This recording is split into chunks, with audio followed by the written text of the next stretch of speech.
berjumpa kembali dengan channel kami Ngaji TV. Dalam kesempatan kali ini kita akan ngaji bersama-sama, menyimak kajian daripada Gus Baha mengenai tentang sederhanaan bertauhid. Apa dan bagaimana, marilah kita bersama-sama, kita simak bersama-sama.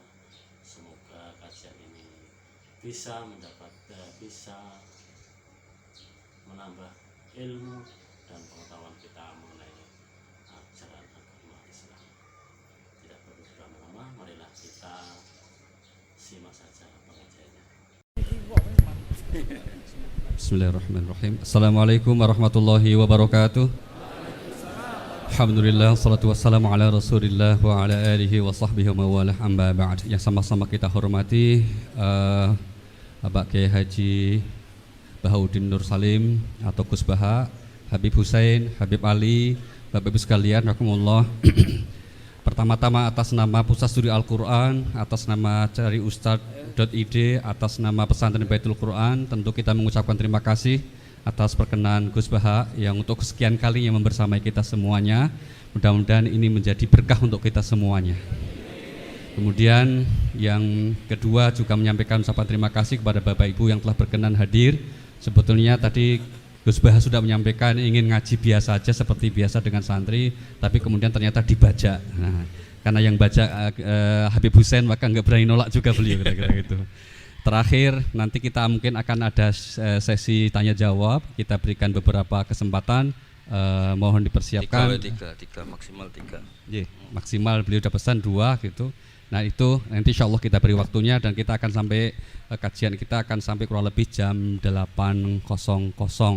Dan pesan terakhir untuk Gus Baha, nyun sewu, Gus Baha ngajinya katanya mungkin pakai bahasa Jawa, mohon Gus. Ya, karena Pak kalau bahasa Indonesia saya nggak bisa niru nanti kira-kira gitu. Terima kasih, semoga Gus, terima kasih. Assalamualaikum warahmatullahi wabarakatuh. Rabbi shrah li sadri wa yassir li amri wahlul 'uqdatam min lisani yafqahu qawli. Allahumma shalli wa sallim barik ala sayyidina Maulana Muhammadin wa ala alihi wa sahbihi ajmain, amma ba'du. Engkang sangat kula hormati Habib Ali Asgaf, Habib Hussein Asgaf, semua keluarga, wonten Mas Fikri, Mbak Nasila, semua ingkang kula hormati, Mas Nurdin sedanten ingkang kula hormati. Niki ngaos ilmu dulu apa ngaji ijazah dulu ini? Ini kok malah aneh. Mboten usah ribet. Mboten Cek 1 2. Pakai ini aja, tidak usah ini aja.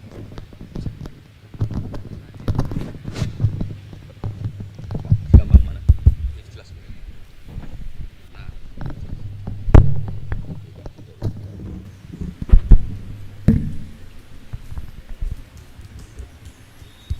Ya, niki ngaji ilmu dulu, nanti bagian terakhir ijazah. Bismillahirrahmanirrahim. Ini riwayatul Bukhari. Haddatsana Abdullah bin Yusuf, haddatsana Les, haddatsana Sa'id al-Maqburi an Nabi Hurairah radhiyallahu anhu qala an-nabiy sallallahu alaihi wasallam. Ma minal anbiya'i nabiyyun illa qad u'tiya minal ayat ma mithluhu amana alaihil bashar. Wa inna ma kana alladhi utituhu wahyan awhahu wa ilayya fa arju an akuna aktsarahum tabi'an yaumal qiyamah. Dados kita tahu semua nabi itu punya mukjizat, ya, semua nabi itu punya apa? Mukjizat. Mukjizat itu hal yang luar biasa yang memastikan manusia itu tidak bisa menyainginya atau menandinginya. Dan rata-rata mukjizat nabi dulu itu fisik. Misalnya ontanya Nabi Soleh itu kan onta tapi keluar dari batu, itu kan aneh, aneh sekali. Atau tongkat Nabi Musa bisa simsalabim mengeringkan laut apa? Merah. Semua nabi itu punya mukjizat dan semuanya berbentuk fisik. Kecuali mukjizatul Rasulullah sallallahu alaihi wasallam itu berupa Al-Qur'an. Al-Qur'an itu konsep ilmiah. Terus kata Rasulullah sallallahu alaihi wasallam, tapi saya karena Quran itu justru berharap pengikutku besar dan sampai hari kiamat. Sekarang kita logika ya. Andaikan kamu punya tongkatnya Nabi Musa, kalau kamu suka uang, kepikirannya dijual apa dipakai? Kalau kamu suka uang. Kalau kamu ahli suudon itu pikirannya ndak, ini asli ndak. Karena yang melihat di Turki itu ya sebagian gitu. Kalau yang suka perdukunan itu bayangkan itu miliknya. Mungkin dipakai ngakali orang atau apa, pokoknya bayangkan itu miliknya. Kalau yang kolektor pikirannya itu nanti ini laku berapa. Tapi kalau peneliti mungkin pikirannya itu ini asli apa ndak? Bukti aslinya apa? Repot lah. Lagi pula kalau kamu punya utang terus mau apa? Istri kamu marah mau apa? Kalau pakai tongkat. Nah, beda dengan mukjizatnya Quran itu semuanya apa? Ilmiah. Orang yang sedang harmonis dengan istri bisa pakai ayat di antara ayat-ayat Allah itu apa? Wa ja'ala bainakum mawaddatan warahmah. Nanti kalau ditakdir cerai, saya tidak menyarankan cerai. Kalau ditakdir cerai, itu masih dimotivasi sama Allah wa iyyatafarraqa yughnillahu kullam min sa'ati. Jika suami istri itu cerai, jangan-jangan suaminya dapat istri lebih baik, istrinya nanti dapat suami lebih baik. Jadi yang masa lalunya dianggap prahara. Kan banyak orang suaminya meninggal ketika nikah lagi ditanya, kangen sama suami pertama, alhamdulillah ini lebih baik. Padahal suaminya yang meninggal itu berharap istrinya ini kangen, ternyata dia sudah syukur dapat suami yang lebih baik. Jadi Quran itu menunggui kita ila yaumil qiyamah. Kita tidak bunuh diri, itu ya barokahnya Quran. Karena problem apapun kita dinasihati apa sabar, apa dinasihati sabar. Kan nggak mungkin kamu pegang tongkatnya Nabi Musa, punya masalah apa saja ngelihat tongkat, bisa apa tongkat. Tapi kalau Quran kan nasihat, solusi. Makanya Nabi berharap dengan Quran ini, saya berharap pengaruh saya, pengikut saya terbanyak ila yaumil qiyamah. Terus beliau dikomentari begini sama, ini Fathul Bari, sarahnya Bukhari. Al-muradu anna mu'jizatil anbiya inqaradat binqiradi a'sorihim falam yusyahidha illa man hadaraha. Problem mukjizat nabi-nabi dulu itu kan fisik, sehingga yang tahu kalau Nabi Soleh punya unta yang ajaib itu yang tahu ya hanya yang hadir saat itu. Yang tahu kalau tongkat Nabi Musa bertuah itu juga yang tahu hanya yang hadir saat itu. Selebihnya tahu tongkat ya di museum. Tapi kalau Quran menjadi solusi, menjadi panduan, menjadi pegangan itu ila yaumil qiyamah. Kita beri contoh. Ya tadi bagian pertama dari kajian Gus-Bah menjelaskan mengenai mukjizat para nabi dan rasul, di antaranya adalah mukjizat dari Nabi Soleh dan Nabi Musa, dan juga dijelaskan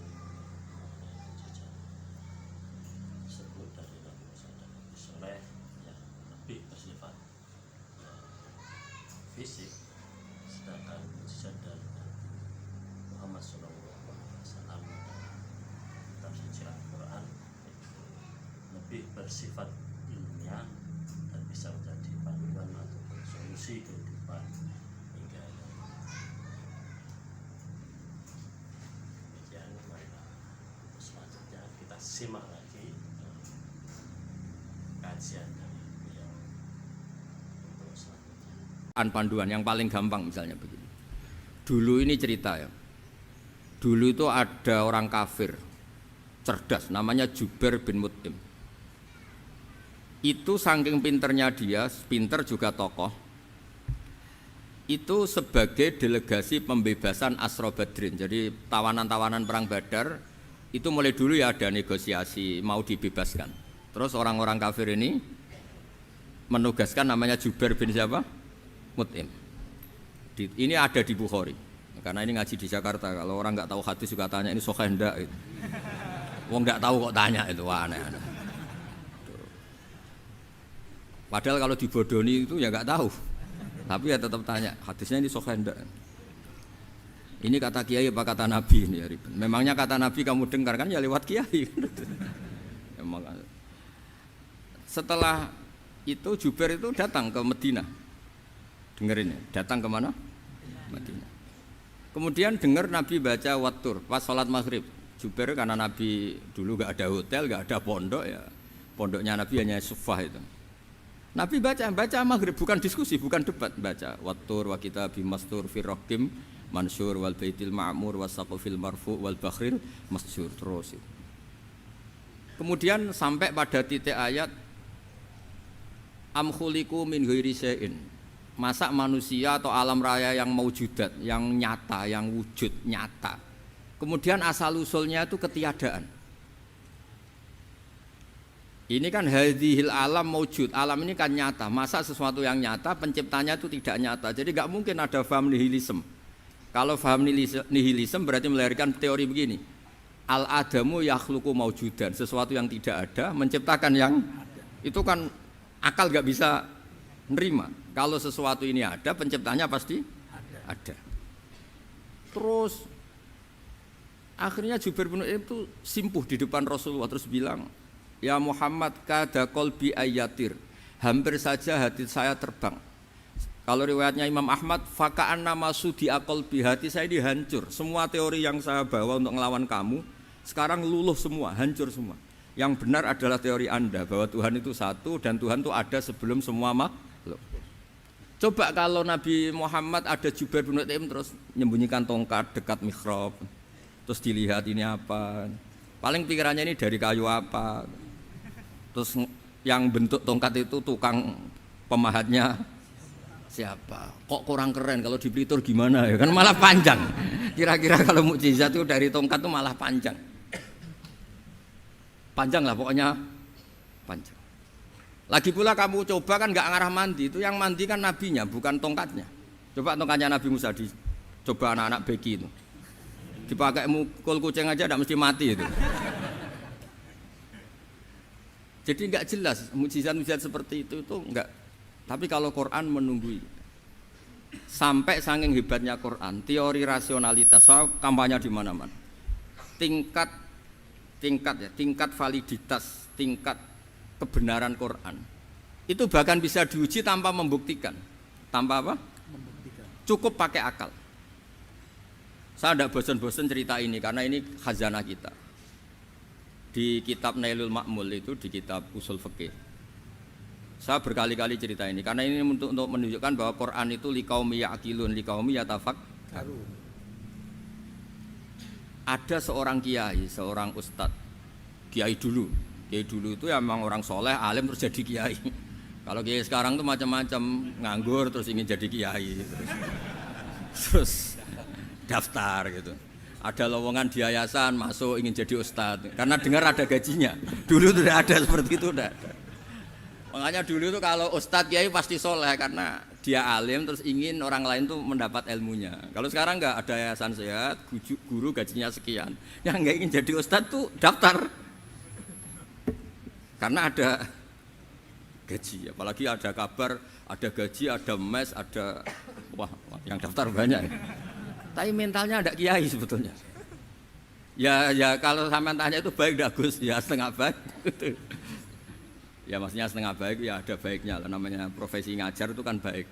Tapi setengah saja karena motifnya itu nyari gaji, bukan ingin mencerdaskan umatnya Rasulullah SAW.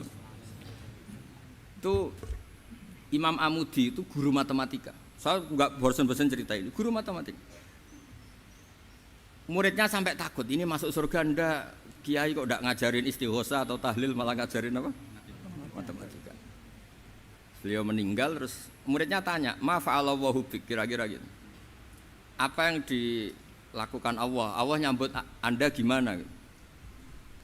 Terus kata Imam Amudi, "Bagus, saya disuruh ngajar malaikat." Karena malaikat kan enggak pernah kayak anak beki gini ngaji gini.